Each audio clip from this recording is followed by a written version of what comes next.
The internet's most hated streamer is currently speedrunning his own downfall, going from shirtless public stunts to hurling abuse at the legal system, threatening the very prosecutor and judge deciding his fate. He's out there screaming obscenities about his anatomy while inexplicably brandishing a raw fish to cause a scene.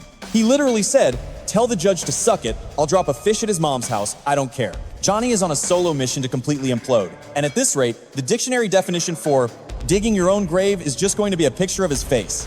The last time I covered this guy, he was branding himself as a villain channel, promising to do whatever twisted stuff his chat demanded so long as the cash kept flowing in. He basically said, if you want anarchy, if you want a guy who will crash and burn with zero remorse, zero dignity, and absolutely no survival instinct, then I'm your guy.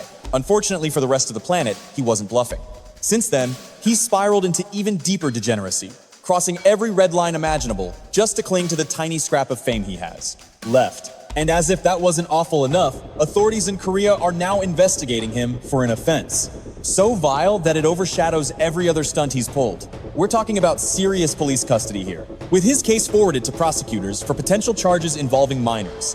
Hello, I'm the Internet Anarchist. I drop weekly deep dive docs, and today we're examining the absolute train wreck that is Johnny Somali and how he somehow found a way to hit rock bottom and then start digging.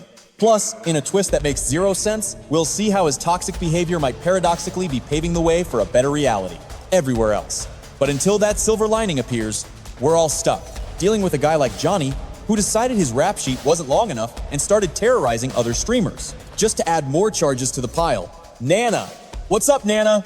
Go away. Seriously, get lost. He actually went stream sniping a creator known as Slightly Homeless, ambushing him out of nowhere, just to hijack his content. Oh, what? Wait, cut the camera. Hold on, who's filming? Hold up, you setting me up? Is this a setup? Bro, are you gonna kill me or something? Slightly Homeless knew exactly who Johnny was and wanted absolutely nothing to do with him. But when he tried to leave, Johnny started chasing him down the street like a total maniac. I think it's too late. I didn't do anything. I seriously didn't do anything. You're literally stalking me right now. I gotta go. I gotta bounce. I need to leave. I'm leaving. Bro. I don't have any, man. From that point on, he kept hunting Slightly Homeless, watching his stream to track his location and pull up on him, all while harassing Slightly Homeless's girlfriend, a Japanese streamer named Nana. Nana, what's up, Somali? Nana, Somali. Nana, it's Somali. Go away. He tried to high-five me? Go away. Get lost. Go away. Leave. Go away. Go away. And when they refused to put up with his stalking, he went full psycho mode and started hurling slurs and extremely foul language at Nana. Remember when I told you? Why were you saying that? The only way they could escape Johnny was to hide inside a police station. Johnny, is someone chasing you? A question he answered by threatening to smack Nana and stalk her again the very next day. Let Nana come over. I'll slap that girl right in front of her boyfriend.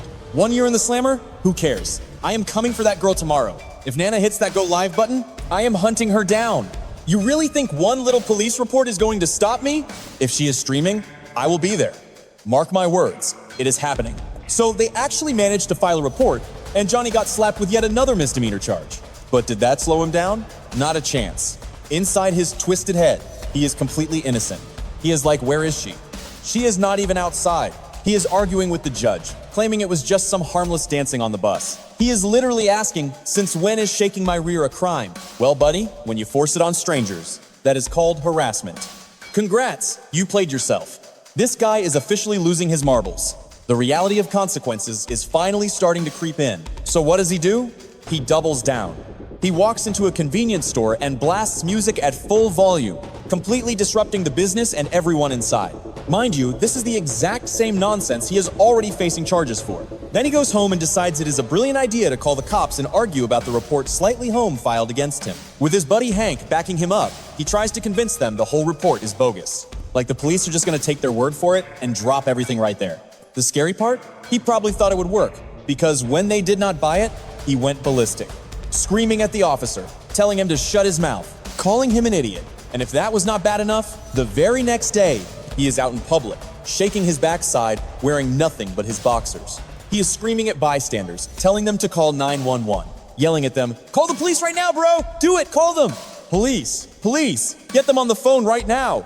But the second they actually show up to cuff him, he starts panicking and resisting arrest. Somehow, though, he got lucky. An officer dropped him off at home just a few hours later. He immediately hopped on Discord to brag about it. But here is what he is missing. The Korean authorities might be letting him run loose for a strategic reason. Now, this is just a theory, but the word on the street is they are giving him just enough rope to hang himself. They're letting him stack up charge after charge, so when they finally drop the hammer, he is gone for good. Even if that is not the plan, Johnny is doing a fantastic job on his own. He is incriminating himself and live streaming the evidence to the world. Like one YouTube comment said, "It is bizarre watching a man document his own self-destruction and actually enjoy it. He revels in every second of it." You would think that after being humiliated on a global stage and facing the threat of serious prison time, he might finally wake up. Maybe lay low for a bit? Nope.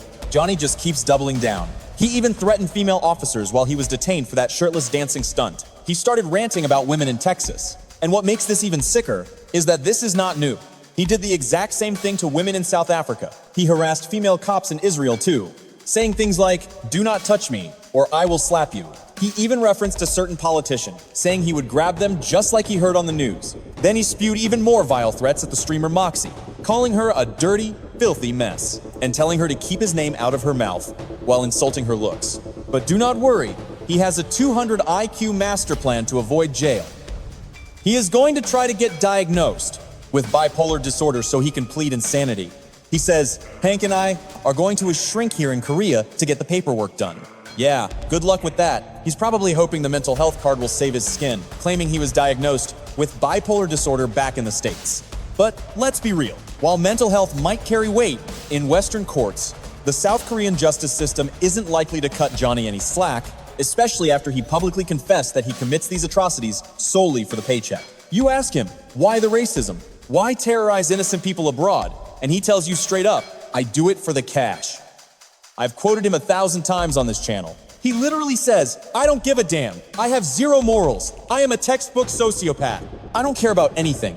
Period." Put that in your next YouTube expose. I don't care.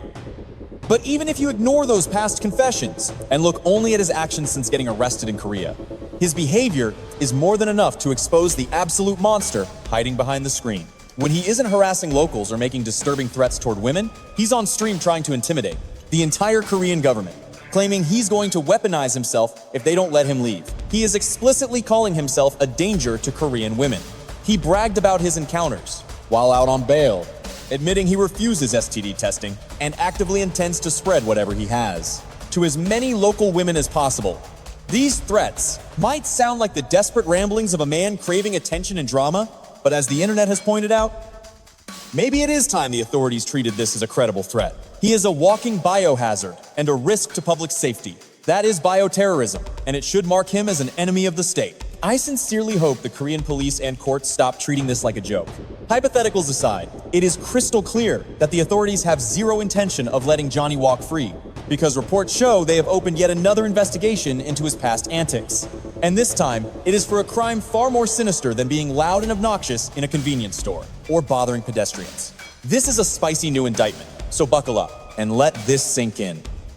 This goes back to when Johnny visited the Lotte World theme park. He left his Bluetooth speaker open, letting donors play whatever audio they wanted, and it was exactly the disaster you'd expect. At one point, while surrounded by families and kids, the text-to-speech on his speaker started blasting a vile Korean phrase on loop that basically translates to, "I want to do unspeakable things to children." Now, he might try to argue he didn't understand the language, claiming he had no idea what the robotic voice was actually saying. However, that defense falls apart instantly when you realize the park staff were begging him repeatedly to kill the audio, and he refused. He kept it playing, lying to their faces, and claiming it was just his ringtone. Sorry, ringtone," he said. So he's feigning ignorance, pretending it's a phone call, and intentionally refusing to lower the volume. Again, that is willful negligence. Even if he didn't know the words, it is willful negligence involving minors. He was mocked